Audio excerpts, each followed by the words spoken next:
Welcome you all in your favorite channel Let's Learn Simply. Today we are going to learn about omission of article. In some cases we cannot use articles and we have to learn that. So let's start with our topic. Article या विषयावर आपण या अगोदर 2 videos बनवलेले आहेत. त्या व्हिडिओजची link description बॉक्समध्ये दिलेली आहे. त्यामध्ये आपण पाहिलं की अ, ॲन आणि द हे जे 3 आर्टिकल आहेत ते केव्हा केव्हा यूज करायचे आहेत. या व्हिडिओमध्ये आपण बघणार आहोत की काही वेळा आपल्याला आर्टिकल यूज करायचं नसतं, परंतु आपल्याला ते माहीत नसतं आणि आपण आर्टिकल यूज करतो. मग आता आपण बघूया की कोणत्या कोणत्या ठिकाणी आपण आर्टिकल यूज करू शकत नाही. चला तर मग आपण सुरुवात करूया. तर आपण सुरुवात करूया ओमिशन ऑफ आर्टिकल्स, म्हणजेच आर्टिकल केव्हा केव्हा वापरायचे नाही. First number, article is not used before abstract nouns. म्हणजेच ॲबस्ट्रॅक्ट नाउन जेव्हा असतील, अमूर्त नाम जेव्हा असतील, तेव्हा आपण आर्टिकल यूज करू शकत नाही. मग एक्झाम्पल्स काय आहेत ॲबस्ट्रॅक्ट नाउनचे? ब्युटी, अँगर, fear, sadness, happiness, courage, love. हे जे आहेत हे सगळे ॲबस्ट्रॅक्ट नाउन आहेत. ॲबस्ट्रॅक्ट नाउन म्हणजे काय? अमूर्त, की जे आपण बघू शकत नाही, फक्त फील होतात. ते कोणते असणार आहेत? ॲबस्ट्रॅक्ट नाउन असणार आहेत आणि त्याच्या अगोदर आपण कोणत्याही प्रकारचा आर्टिकल यूज करू शकत नाही. सेकंड नंबर आहे article is not used before proper nouns. म्हणजेच जेव्हा प्रॉपर नाउन्स असणार आहेत तेव्हा आपण आर्टिकल वापरू शकत नाही. प्रॉपर नाउन म्हणजे काय? विशेष नाम. मग ते कोणते आहेत? विशेष नाम म्हणजे काय असतं? कोणत्याही व्यक्तीला, वस्तूला, ठिकाणाला दिलेलं जे नाव असणार आहे ते काय असणार आहे? प्रॉपर नाउन असणार आहे. मग ते कोणते आहेत? वृषाली, सनी, मोनल, अद्वैत, रोहित. मग कोणाचंही नाव जे असेल ते आहे प्रॉपर नाउन आणि त्याच्या अगोदर आपण आर्टिकल वापरू शकत नाही. नेक्स्ट आहे article is not used before plural nouns representing a class as a whole. आता इथे काय आहे की प्लुरल नाउन्स असणार आहे, म्हणजे अनेकवचनी नाम असेल, परंतु ते काय करतायत? त्यांच्या पूर्ण समूहाला रिप्रेझेंट करतायत, दर्शवतायत. अशा वेळी आपण काय करू शकत नाही? आर्टिकल यूज करू शकत नाही. फॉर एक्झाम्पल, ग्रेप्स आर सोर. द्राक्ष काय आहेत? आंबट आहेत. Dogs are loyal animal. म्हणजेच कुत्रे काय आहेत? प्रामाणिक प्राणी आहे. मग आता या दोनही उदाहरणामध्ये ग्रेप्स आणि डॉग्समध्ये ते अनेकवचनी आहेत, परंतु ते काय करतायत? त्यांच्या पूर्ण समूहाला रिप्रेझेंट करतायत. डॉग म्हणजे एक येणार नाही आहे, सगळे डॉग्स म्हणजे सगळी कुत्री जी आहेत ते काय आहेत? लॉयल आहेत, प्रामाणिक आहेत. आणि म्हणूनच आपण या डॉग्स आणि ग्रेप्सच्या अगोदर कोणत्याही प्रकारचं आर्टिकल वापरलेलं नाही. नेक्स्ट जे आहे ते आहे article is not used before the names of meals. म्हणजेच कोणतेही जर खाद्यपदार्थ असतील त्याच्या अगोदर आपण कोणत्याही प्रकारचं आर्टिकल यूज करू शकत नाही. खाद्यपदार्थांची जर नावं असतील तर आपण आर्टिकल यूज करू शकत नाही. For example, water, coffee, T, sugar, salt, milk. हे काय आहेत? सगळे खाद्यपदार्थांची नावं आहेत आणि म्हणूनच यांच्या अगोदर आपण कोणत्याही प्रकारचं आर्टिकल वापरलेलं नाही. नेक्स्ट आहे article is not used before mass noun. आता मास नाऊन म्हणजे काय आहे की असं नाऊन, असं नाम की जे आपण मोजू शकत नाही. मग अशा नाऊनच्या अगोदर आपण कोणत्याही प्रकारचं आर्टिकल वापरू शकत नाही. For example, water is necessary for man. मग आता माणसांसाठी पाणी महत्त्वाचं आहे, पण हे जे पाणी आहे ते आपण मोजू शकतो का? एक पाणी, 2 पाणी असं नाही मोजू शकत. म्हणून ते काय आहे? मास नाऊन आहे आणि म्हणूनच त्याच्या अगोदर आपण कोणत्याही प्रकारचं आर्टिकल वापरलेलं नाही. याला काही एक्सेप्शन आहे, तो काय आहे आपण बघूया. But when it is made specific we can use article. पण जेव्हा काय केलेलं असेल? स्पेसिफिक सांगितलेलं असेल, स्पष्टपणे सांगितलेलं असेल, तेव्हा आपण वापरू शकतो आर्टिकल. मग फॉर एक्झाम्पल काय दिलं आहे? The air in the room is very warm. रूममधली जी एअर आहे, हवा आहे, ती काय आहे? गरम आहे, वॉर्म आहे. म्हणजे त्यांनी स्पेसिफिक सांगितलं आहे की एका रूममधलीच हवा गरम आहे. बाकीचं कोणता उल्लेख केलेला आहे का? नाही. आणि म्हणून आपण इथे द हे आर्टिकल यूज केलेलं आहे. मग जेव्हा जेव्हा असं स्पेसिफिक मास नाऊन वापरलेलं असेल तेव्हा आपण द हे आर्टिकल यूज करू शकतो.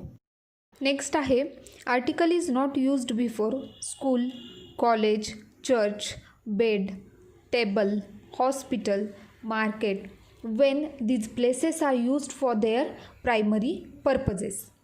म्हणजेच काय आहे की हे जी नावं दिली आहेत, हे जे नाउन्स आहेत किंवा हे जे ठिकाणं आहेत, हे जेव्हा त्यांच्या प्राथमिक उद्देशासाठी वापरले जातात, म्हणजेच इन जनरल ते वापरले जातात, तेव्हा आपण त्याच्या अगोदर कोणत्याही प्रकारचं आर्टिकल यूज करू शकत नाही.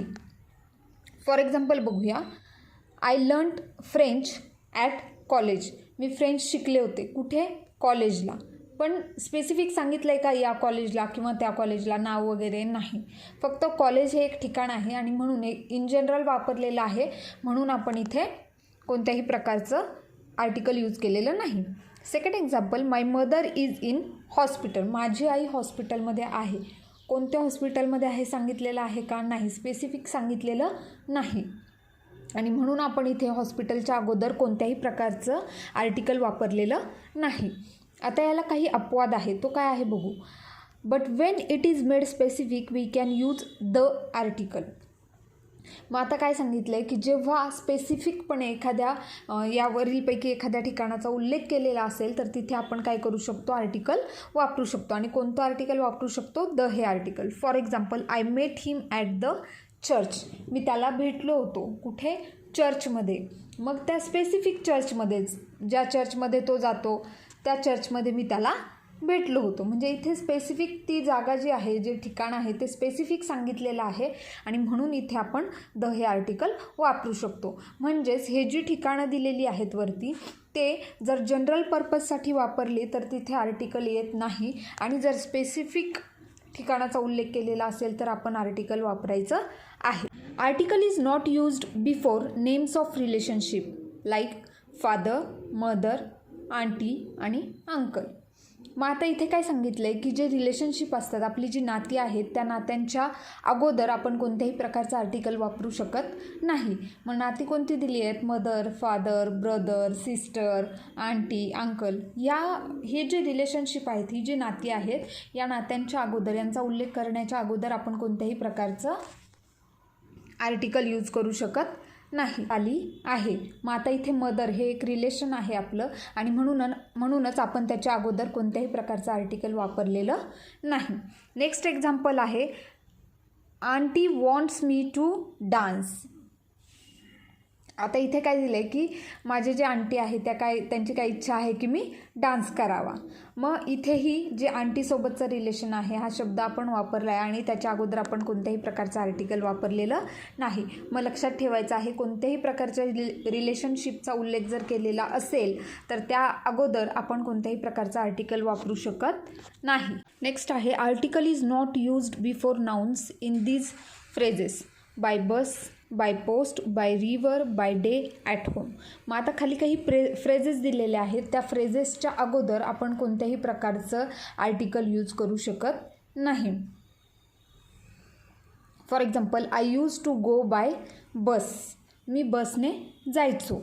म्हणजे आता इथे आपण बाय बस ही फ्रेज वापरलेली आहे आणि म्हणूनच त्याच्या अगोदर आपण कोणत्याही प्रकारचं आर्टिकल वापरलेलं नाही. मग फ्रेजेस लक्षात ठेवायचे आहेत आपल्याला. या फ्रेजेसच्या अगोदर आपल्याला आर्टिकल यूज करायचं नाही. नेक्स्ट जे आहे ते आहे. Article is not used before noun when used in the widest sense. म्हणजेच विस्तृत अर्थाने जेव्हा एखादं नाऊन वापरलं जातं तेव्हा त्या नाऊनच्या अगोदर आपण कोणत्याही प्रकारचं आर्टिकल वापरू शकत नाही. फॉर एक्झाम्पल इथे काय दिलं आहे. Man is a social animal. माणूस हा सामाजिक प्राणी आहे. मग वाईड सेन्समध्ये म्हणजे विस्तृतपणे हा शब्द वापरलेला आहे. एकाच माणसाबद्दल नाही तर संपूर्ण मानवजातीबद्दल बोललेला आहे. आणि सोशल म्हणजे सामाजिक आहे, म्हणजे खूप मोठा अर्थ त्याचा होतो आणि म्हणूनच इथे आपण मॅनच्या अगोदर कोणत्याही प्रकारचं आर्टिकल यूज केलेलं नाही. त्यानंतर आहे. Article is not used before names of materials. म्हणजेच कोणत्याही साहित्याचं जर नाव दिलेलं असेल तर त्याच्या अगोदर आपण कोणत्याही प्रकारचं आर्टिकल वापरणार नाही. For example. Gold is a precious metal. मग आता इथे काय सांगितलं की जे सोनं आहे ते काय आहे? प्रिशियस मेटल आहे. खूप मौल्यवान धातू आहे तो आणि म्हणूनच या मौल्यवान धातूच्या अगोदर ते एक साहित्याचं नाव आहे आणि म्हणूनच त्याच्या अगोदर आपण इथे कोणत्याही प्रकारचं आर्टिकल यूज केलेलं नाही. मग आपल्याला लक्षात ठेवायचं आहे, कोणत्याही प्रकारच्या धातूचं, साहित्याचं जर नाव असेल तर आपण त्या अगोदर कोणत्याही प्रकारचं आर्टिकल यूज करणार नाही. Thank you for watching the video. I hope you understand the topic. If you have any doubt, you can ask me in comment box. If you like the video, hit the like button. If you are new here, don't forget to subscribe the channel. Press the bell icon and get the notification of new videos. Do not forget to share the videos with students. Thank you.